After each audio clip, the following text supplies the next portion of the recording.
OSW at a private day. So we've had the track for a little while. I've been just getting accustomed to the track layout, and I got the GoPro up on the roof to show you guys what we're doing. Eventually I'll move it inside the car, but going pretty good so far. Couple things, the car's getting a little warm, so I knew it was coming. We were gonna have to do some cooling mods, but yeah, I'm just getting out there, getting as many laps in as I can. I'll give you guys a rundown once I get back to the pits again, but enjoy.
All right, guys, so the drift event. Basically, I think I mentioned it when I was in the car earlier. It was a private day, and I got like 25, 30 runs throughout the course of the day. It was insane. I was tearing through those Achilles. They were doing Achilles things to me, but I got those tires for a crazy good deal way back, and they've been sitting in the stack here in the garage for so long, so I finally got to ran through them. But I got to experience the car on 255s with a 255 with tire, but with a stickier tread compound. So basically, the car was gripped up more than it ever has been, and honestly, I don't ever want to go back to not being gripped up. So the car basically took everything I threw at it. It ran flawlessly. You guys heard I was hitting limiter and stuff like that, and it sounded sick. I'm not going to make a habit out of that because it's not good for the engine, especially with this thing being a high mileage engine.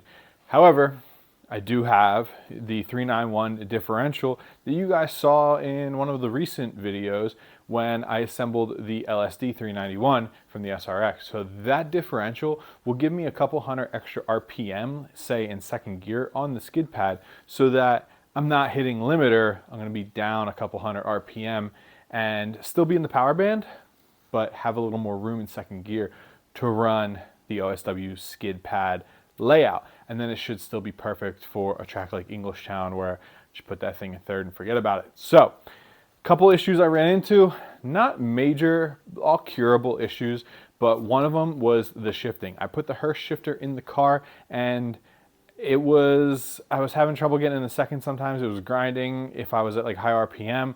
That could be a master slave issue. So I think, I'm going to look into it, but I think the master in this car is the original master, as far as I'm aware. It has like 237,000 miles on it. So I wouldn't be surprised if the master needs to be replaced. The slave, you know, I put a new one in there, who knows. However, if I decided to replace the slave with like a factory GM one or an upgraded slave, I do have this speed bleeder that I need to put in as well, because I was like, oh, maybe I'll just bleed the clutch, but it's so hard to bleed the clutch in the car right now that if I had this speed bleeder installed, it would be cake. So if I had to pull the transmission, I wouldn't have to pull the bell housing of the clutch, which is easy.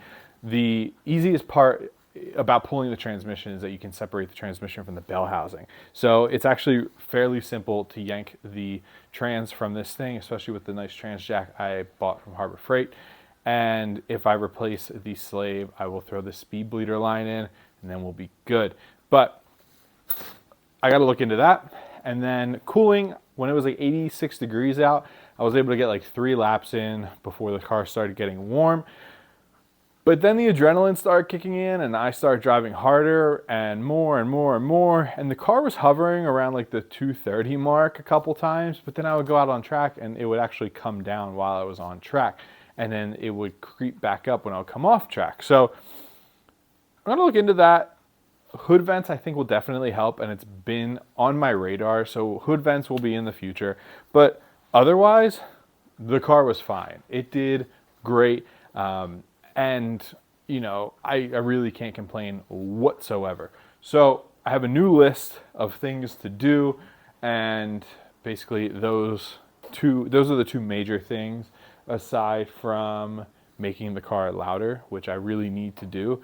I need to get rid of those 2 fake MagnaFlow mufflers that were on the exhaust. This exhaust came on the car, and I just threw it back on when I got the headers because it bolted right up. But we gotta get rid of those mufflers and get this thing making a little more noise and sounding a little bit more like a track car and a little bit less like the sporty take it to the grocery store car. So other than that, I think we're in pretty good shape.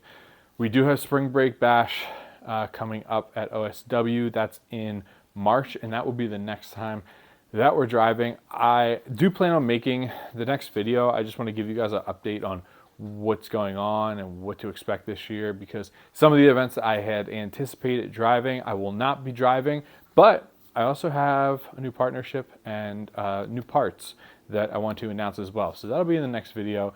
New DriftV parts will be coming, a couple parts, and then there is some potential that we will be adding some other platforms to Stansco and with our product offerings. So thank you guys for watching this video. I hope you enjoyed it. I hope you guys like finally seeing this thing rip. And I hope that, you know, every event we go to, it just further and further and further progresses. So otherwise, like this video, subscribe to the channel, and I'll see you guys in the next one.